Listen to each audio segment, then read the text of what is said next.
الشيطان الرجيم بسم الله الرحمن الرحيم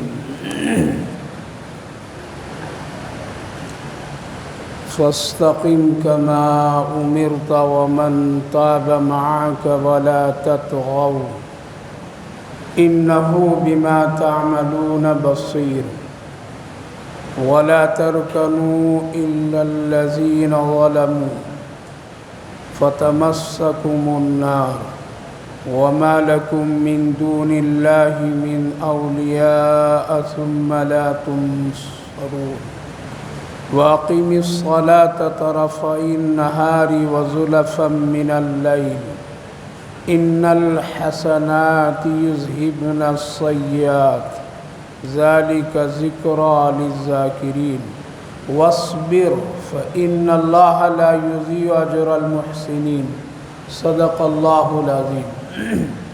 بھائی اور بزرگوں، اللہ رب العالمین کا شکر، اس کا احسان کہ اللہ تعالیٰ نے ہم سبوں کو نماز تراویح جماعت کے ساتھ پڑھنے کی توفیق مرحمت فرمائی ہے۔ اللہ تعالیٰ قبول فرمائے، آخرت کے لیے نجات کا ذریعہ بنائے۔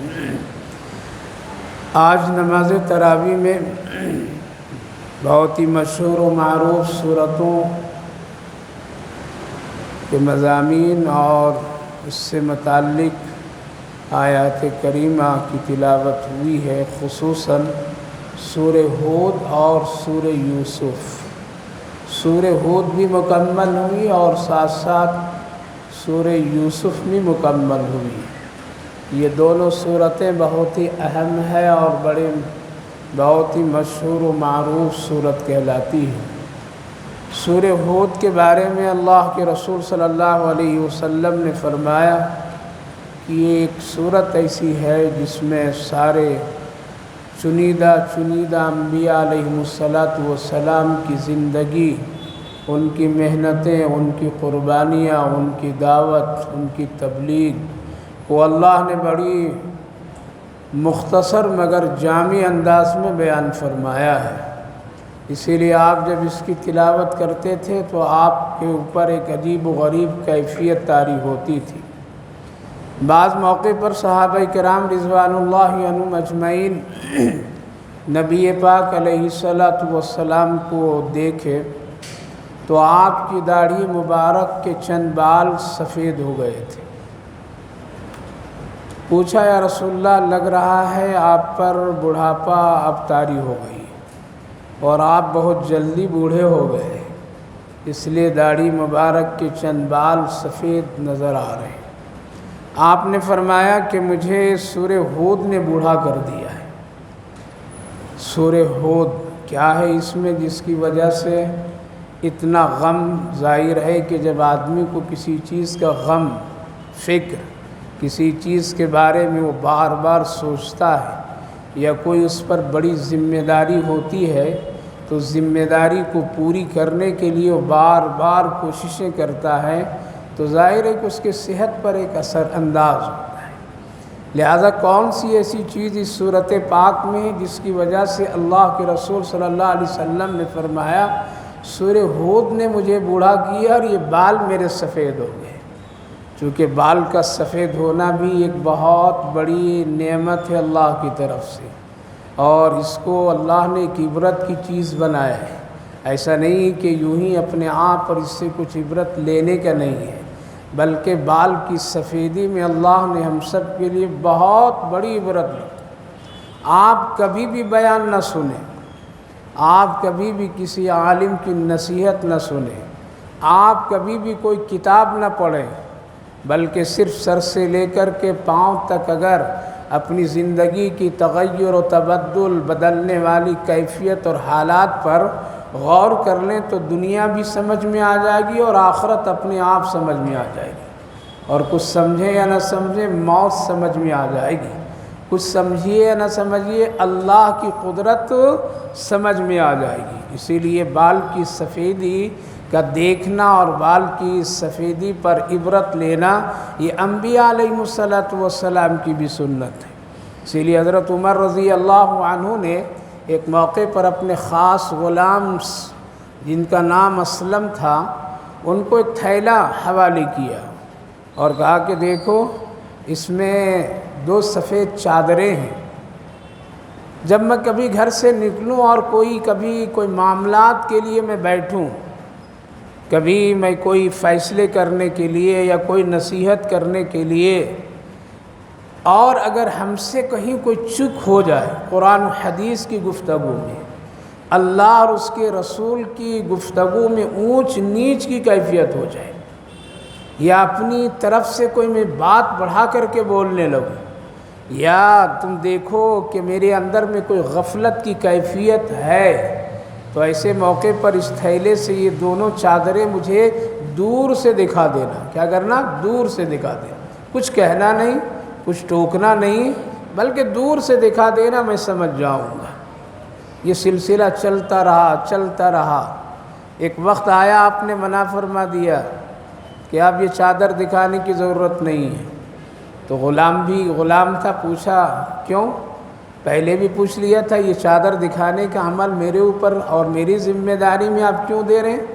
کہا کہ اس لیے دے رہا ہوں کہ جب مجھ سے کوئی غفلت، شریعت میں اونچ نیچ، اللہ کے رسول کی بات میں کبھی کم و بیش، یا کبھی میری بات سے کسی کے اوپر ظلم یا ناانصافی، تو یہ چادریں سفید دکھاؤ گے تو مجھے موت یاد آ جائے گی۔ کیا آگے؟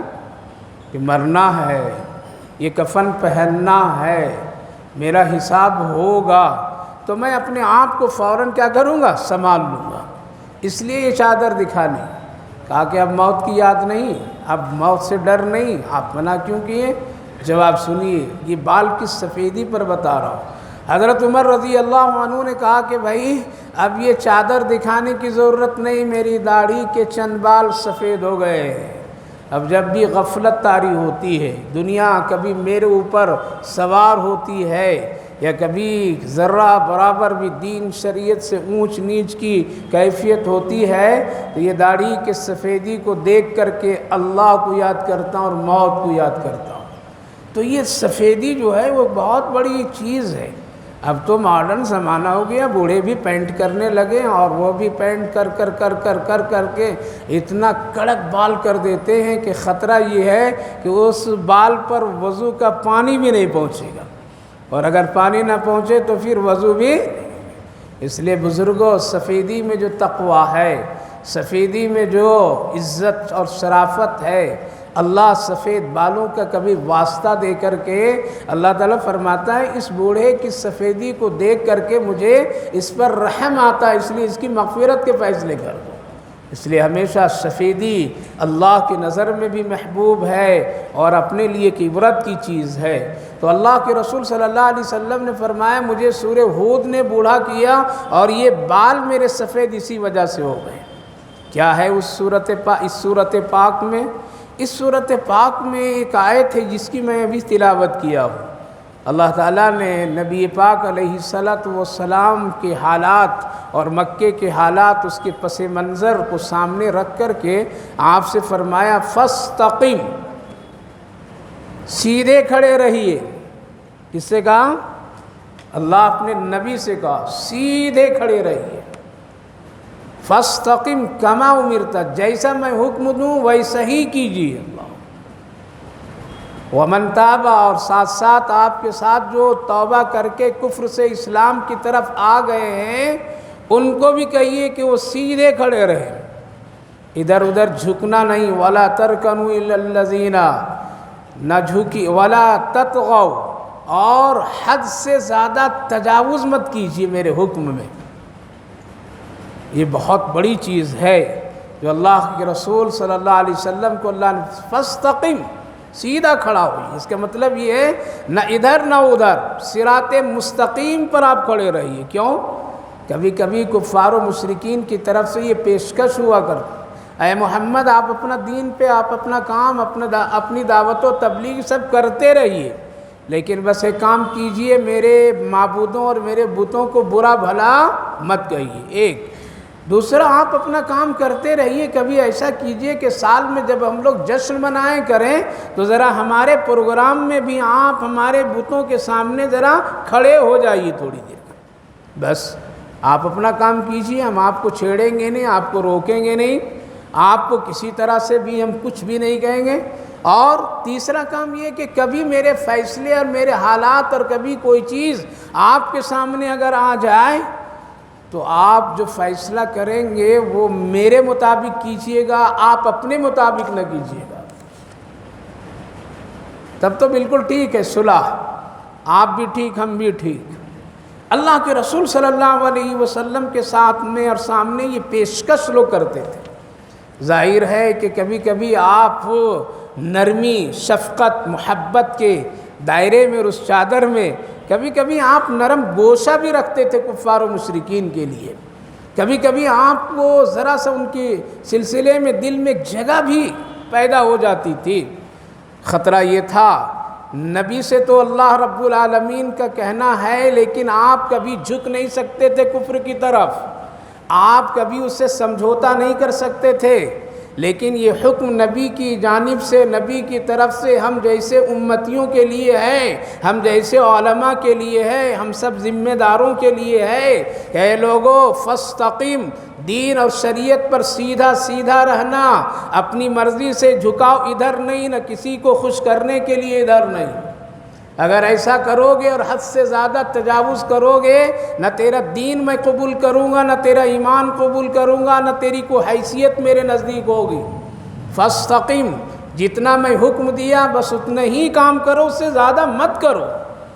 اگر 5 وقت کی نماز فرض ہے بس اتنا ہی پڑھیے، آپ سے اللہ اوابین کے بارے میں سوال نہیں کرے گا، آپ سے اللہ تہجد کے بارے میں بھی سوال نہیں کرے گا، آپ سے اللہ چاشت اور اشراق کے نماز کے بارے میں بھی سوال نہیں کرے گا، صرف کرے گا تو 5 وقت کی نماز، یہ اللہ کا حکم ہے، اتنا ہی کیجئے، اس سے زیادہ آپ تجاوز گھٹانا بڑھانا نہیں۔ اس لیے 3 چیزوں میں گھٹنا بڑھنا ہوتا ہے، بس بات مختصر کر کے ختم کرتا ہوں۔ 3 چیزیں، ایمان میں گھٹانا بڑھانا نہیں۔ ایمان میں گھٹانا بڑھانا مطلب یعنی کبھی اللہ کو تو نہیں کو گھٹا بڑھا سکتا ہے، لیکن نبی اور رسول اور ولیوں کو گھٹا بڑھا دیتے ہیں۔ یہ کام ہرگز نہیں کرنا، رسول کو رسول کے درجے میں رکھنا، صحابہ کو صحابہ کے درجے میں رکھنا، ولیوں کو ولی کے درجے میں رکھنا۔ ایسا نہیں ہے کہ ولیوں کو صحابی بنا دو اور صحابی کو کیا کرو، رسول کا درجہ دے دو اور رسول کو خدا کا درجہ دے دو، نہ، ایمان میں بالکل صراط مستقیم پر قائم رہنا، جتنا اللہ نے کہا ہے اس سے زیادہ افراط و تفریط کے عمل میں ہرگز نہیں آنا۔ تو ایمان میں صراط مستقیم اللہ چاہتا ہے، کیا چاہتا ہے؟ صراط مستقیم، فاستقیم۔ دوسری بات، عبادت میں کبھی بھی اپنی مرضی سے عبادت نہیں کرنا، کوئی جو شریعت سے ثابت، جو سنت سے ثابت، جو قرآن سے ثابت، جو احادیث سے ثابت، جو فقہائے کرام کے مسئلوں سے ثابت، جو اجتہادی فیصلوں سے ثابت، بس اتنا ہی کرو، اس سے زیادہ اونچ نیچ اپنی جانب سے اس کو خوبصورت بنانے کے لیے بے ڈھنگا طریقہ ہرگز نہ کرو۔ یعنی کوئی بھی کسی طرح کی عبادت کرنے سے پہلے ہم پر اور آپ پر یہ ذمہ داری ہے کہ اس کو دیکھیے یہ چیز اللہ نے حکم دیا ہے یا نہیں دیا ہے، رسول اللہ کا حکم ہے یا نہیں ہے، اس میں صحابہ کا عمل کیا ہے، اس میں فقہائے کرام مسئلے کے اعتبار سے کیا لکھتے ہیں اور شریعت کیا کہتی ہے۔ یہ 4 چیزیں دیکھیں گے تبھی جا کر کے کوئی عمل ہم اور آپ کر سکتے ہیں، اور اگر ان 4 چیزوں میں دیکھے بغیر اپنی مرضی سے کریں گے، کتنی اچھی عبادت کر لیجئے، کتنا خوبصورت قرآن پڑھ لیجئے، کتنا بہترین خرچوں پر خرچوں اور کعبہ کے قریب جا کر کے حج کے عمل کر کے آ جائیے، لیکن اگر اس نے اپنی مرضی سے کچھ کیا ہے اس میں تو اللہ فرماتا ہے میرے نزدیک یہ قابل قبول نہیں ہے۔ اس لیے عبادات میں بھی فاستقم ولا تطغوا، ہرگز نہ تجاوز کرو، حد سے مت بڑھو۔ آج ہمارا اور آپ کا حال ہے، ہم عبادت تو کرتے ہیں لیکن اپنی مرضی اس میں بہت داخل ہے، سنت کے مقابلے میں بدعتیں بہت لاتے ہیں ہم لوگ، توحید کے مقابلے میں شرک کو جگہ دے دیتے ہیں۔ تیسری جو چیز ہے افراط و تفریط کی حکم ہے، فاستقم، سیدھے رہنا، ٹیڑھا نہیں، ادھر ادھر نہیں، کسی کے بعد کسی کی وجہ سے، چاہے اپنے ہو یا غیر ہو، چاہے کافر ہو یا مشرک ہو یا مسلمان ہو یا اور کوئی ہو، اگر شریعت کے خلاف عمل کرنے کے لیے تم کو آمادہ کریں، خبردار خبردار، مت جھکنا اور وہی کے خلاف ہرگز نہیں کرنا۔ معاملات میں تجارت کرنا ہے، حلال و حرام کو دیکھ کر کے تجارت کرو۔ دنیا کی نگاہ اور دنیا کی تجارت کی منڈیوں میں کھو کر کے ایک مسلمان کے لیے حرام تجارت کرنا جائز نہیں ہے۔ لہذا اپنی منفعت، اپنے فائدے، اپنے غرض یا کسی کی دوستی میں آ کر کے فاستقم، سیدھا کھڑا رہیے، اس کی مرضی سے کوئی شریعت کے خلاف کام نہیں کیجیے۔ تو اللہ کے رسول صلی اللہ علیہ وسلم نے فرمایا، اس آیت کریمہ نے مجھے بوڑھا کر دیا، سوچنے پر مجبور کر دیا۔ برابر ڈرتے تھے اللہ کے رسول صلی اللہ علیہ وسلم کہ کہیں ہم سے کوئی چک نہ ہو جائے، کہیں میری ذمہ داری میں کوئی خطا نہ ہو جائے۔ اسی لیے صحابہ بھی قدم پھونک پھونک کر کے رکھتے تھے، اپنی مرضی سے کوئی کام نہیں کرتے تھے۔ آج ہماری اور آپ کی عبادت، ہمارا اور آپ کا ایمان، ہماری اور آپ کی یہ ساری کیفیتیں کیا ہیں؟ اپنی مرضی سے جو چاہتے ہیں کر لیتے ہیں، جو چاہتے ہیں بول لیتے ہیں، جو چاہتے ہیں سجا لیتے ہیں، جو چاہتے ہیں اپنے عمل میں لے آتے ہیں۔ انسانوں کو خوش کرنے کا مقصد زیادہ ہوتا ہے، اللہ اور اس کے رسول کو خوش کرنا اور پیروی کرنا کم ہوتا ہے۔ تو اللہ تعالیٰ نے فرمایا فاستقیم ولا تطغوا، حد سے زیادہ تجاوز نہیں کرنا، حد سے خود اپنے آپ کو نہیں بڑھ جانا۔ یعنی اگر تمہارے پاس علم ہے تو اس علم کی وجہ سے تم چھلانگ مت لگا لینا، یعنی اسی حد اور دائرے میں رہ کر کے اپنے علم کا بھی استعمال کرنا۔ اس لیے میرے بھائیوں بزرگوں، شریعت اسلام بہت ہی ناپ تول کر کے ہم سب کو اللہ اور اللہ کے رسول نے دیا ہے۔ اس میں اپنی مرضی نہیں چلا سکتے ہیں، اس میں کسی کا حکم کو بھی نہیں لا سکتے ہیں۔ تعریف کرنا ہے تو اسی حد تک کے تعریف کیجئے، کسی کی مذمت کرنا ہے تو اسی حد تک کے مذمت کیجئے۔ ایسا نہ ہو دشمنی میں اس کو گرا دیجئے اور محبت میں اس کو خدا بنا دیجئے۔ اسلام میں یہ جائز نہیں ہے۔ وَلَا تَطْغَوْا وَلَا تَطْغَوْا وَلَا تَرْكَنُوا إِلَى الَّذِينَ، خبردار کسی ظالم کی مدد نہیں کرنا۔ اللہ کے رسول کو حکم ہو رہا ہے، لیکن یہ حکم ہمارے اور آپ کے لیے۔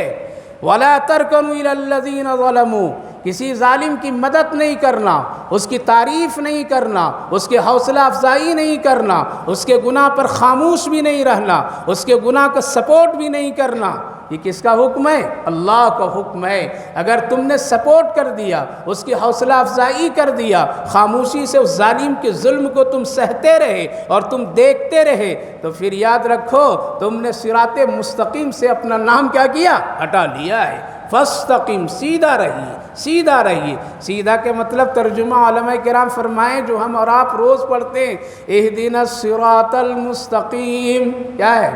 یہی ہے فاستقم، صراط مستقیم۔ میرے بھائیو بزرگوں ایک بات بتلائیے، اگر ایک آدمی اسٹیشن پہنچا، جلدی پہنچا، دوڑتا پہنچا، ٹرین ایک لگی تھی، ٹرین کی شکل ایک ہی طرح، آنے والی کی بھی جانے والی کی بھی، لہذا جدھر جانا تھا اس ٹرین پہ نہیں سوار ہو سکا، بلکہ کیا ہوا؟ دوسری ٹرین پہ سوار ہو گیا۔ ٹرین کی شکل ایک ہے، بھاگ رہا ہے، دوڑ رہا ہے، جلدی ہے۔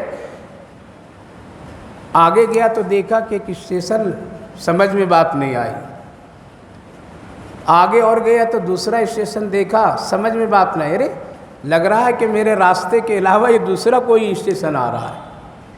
اور آگے گیا، تیسرا اسٹیشن ملا اس کو، پھر غور کیا کہ ہم کو جانا تھا بمبئی کے راستے میں یہ اسٹیشن تو نہیں آتے تھے، یہ تو دلی کے راستے میں آ رہا ہے۔ کسی سے پوچھا کہ ٹرین کہاں جا رہی؟ بتانے والے بتائے ٹرین دلی جا رہی ہے۔ بتلائیے اب کیا کرے گا وہ؟ دلی چلا جائے گا؟ کیا کرے گا؟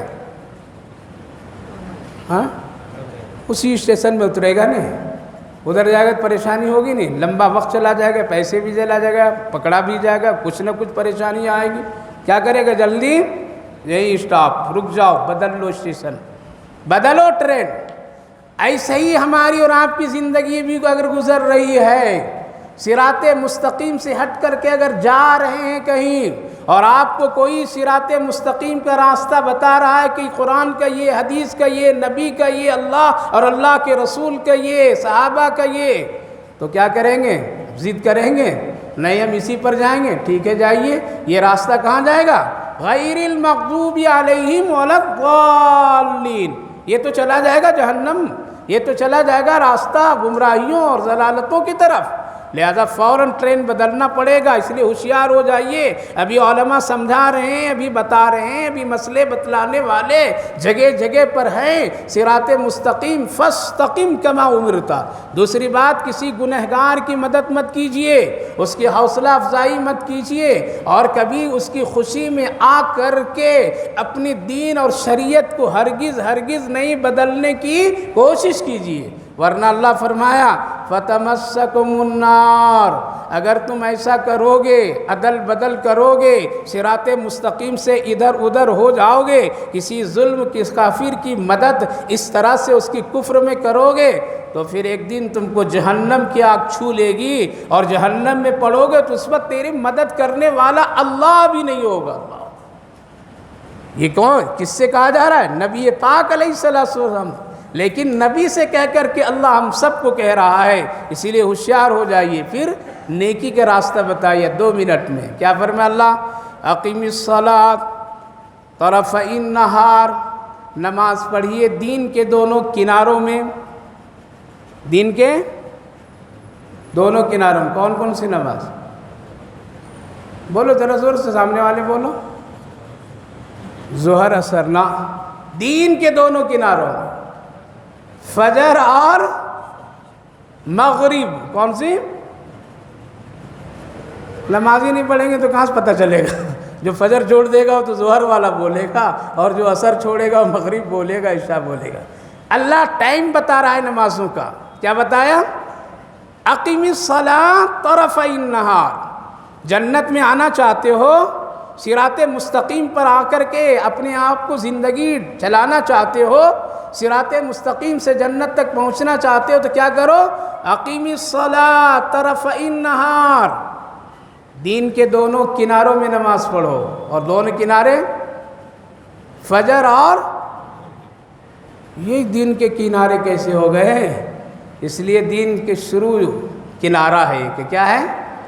فجر کی نماز، مغرب رات کے آنے کے اور دین کے جانے کے۔ بعض علماء مفسرین فرماتے ہیں کہ عصر کی نماز، لیکن اللہ نے عصر کو الگ سے ایک جگہ بیان فرمایا ہے، اس لیے زیادہ روایتیں ہیں مغرب کی۔ کیا ہے مغرب کی؟ تو اللہ فرمایا اقیم الصلاۃ، صراط مستقیم پر چلنے کے لیے تیرے لیے یہ ہے کہ دین کے دونوں کناروں میں نماز پڑھو، فجر اور مغرب، وَزُلَفًا مِّنَ اللَّيْلِ، اور رات کی اندھیریوں میں، رات کے ٹکڑوں میں نماز پڑھو۔ کون سی نماز؟ ہاں، عشاء، اس کا نام کیا ہے؟ زُلْفًا مِّنَ اللَّيْلِ، اسی کو عشاء کہتے ہیں۔ کیا کہتے ہیں؟ زُلَفًا مِّنَ اللَّيْلِ، رات کی اندھیریوں میں۔ کتنی نماز ہو گئی؟ ہاں، 3۔ اب اسی لیے بعض لوگ کہا کہ 3 ہی نماز ہے، 5 نہیں ہے۔ کیا ہے؟ اللہ یہاں اتنا ہی بیان فرمایا، اور صاحب فرمائی ان الحسنات یذہبن السیئات، یہ نماز، یہ نیکیاں تیری برائیوں کو مٹا دے گی۔ لہذا حدیث پاک میں ہے کہ جب آدمی فجر پڑھتا ہے تو ظہر تک کے کوئی اگر گناہ صغیرہ ہو گیا اور پھر وہ ظہر پڑھ لیا تو کیا ہو گیا؟ یہ گناہ نماز مٹا دیتی ہے۔ مغرب عشاء درمیان میں جتنی نمازیں ایک دوسرے کے مٹاتے چلی جاتی ہے گناہوں کو، تو یہاں 3 نماز، اب 2 نماز کہیں گے ہاں 3 والوں کے لیے تو مل گئے گنجائش، لیکن ظہر کا تذکرہ، کتنی نماز رہ گئی؟ 2 کا اقیم الصلاۃ لدلوک الشمس الی غسق اللیل، سورج کے ڈھلنے کے وقت نماز پڑھیے۔ یہ کون نماز؟ ظہر۔ کون سی؟ ظہر۔ کتنی ہو گئی؟ 4 ہو گئی نا۔ حافظوا علی الصلوات والصلاۃ الوسطی، بیچ کی نماز کی حفاظت کیجئے۔ تمام مفسرین فرماتے ہیں بیچ کی کون سی نماز ہوئی؟ عصر ہوئی، عصر۔ فجر، ظہر، مغرب، عشاء، بیچ عصر، کتنی نماز ہو گئی؟ 5 ہو گئی، 5۔ پتہ یہ چلا کہ یہ 5 نمازیں سے اگر ایک آدمی پڑھتا رہتا ہے تو اس کے چھوٹے چھوٹے گناہ وضو کبھی ڈیلیٹ کر دیتا ہے، کبھی نمازوں سے ختم ہو جاتی ہے۔ تو اللہ فرمائے ان الحسنات یذہبن السیئات، صراط مستقیم پر قائم رہنے کے لیے تم کو نمازی بننا پڑے گا، بغیر نمازی اور بغیر نماز کے تم صراط مستقیم پر قائم نہیں رہ سکتے ہو۔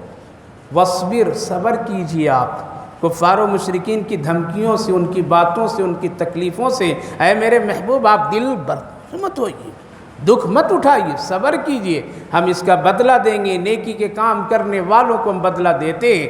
خلاصہ میرے بھائیو بزرگوں، اس آیت کریمہ میں رسول اللہ کی ذمہ داری اللہ نے بتائی ہے، اور ذمہ داری کا احساس اگر کوئی آدمی کر لے تو یقیناً اس کے اندر میں ایک عجیب و غریب کیفیت پیدا ہوتی ہے۔ اللہ کے رسول صلی اللہ علیہ وسلم اسی وجہ سے فرماتے تھے کہ سورہ ہود میں جو مجھے ذمہ داری سونپی گئی ہے اور صراط مستقیم پر رہنے کا جو مجھے حکم دیا گیا ہے، یہ بہت بڑی ذمہ داری ہے۔ لہذا بحیثیت مسلمان، بحیثیت امتی، ہم سب پر بھی ذمہ داری ہے کہ صراط مستقیم پر اپنی زندگی کو ڈھالیے، اور کسی کو دیکھ کر کے نہ گناہ کیجئے اور نہ کسی کو خوش کرنے کے لیے صراط مستقیم سے ہٹ جائیے۔ اس لیے جتنا اللہ نے کہا ہے اتنا ہی کیجئے، جتنا رسول نے بتلایا ہے اسی پر عمل کیجئے، حد سے زیادہ تجاوز کر کے نیکی کو خراب نہ کیجئے، اور گناہ میں اور اپنے آپ کو تجاوز کرنے والوں میں نام شامل مت کرائیے۔ اللہ آپ کو بھی توفیق دے، ہمیں بھی توفیق دے۔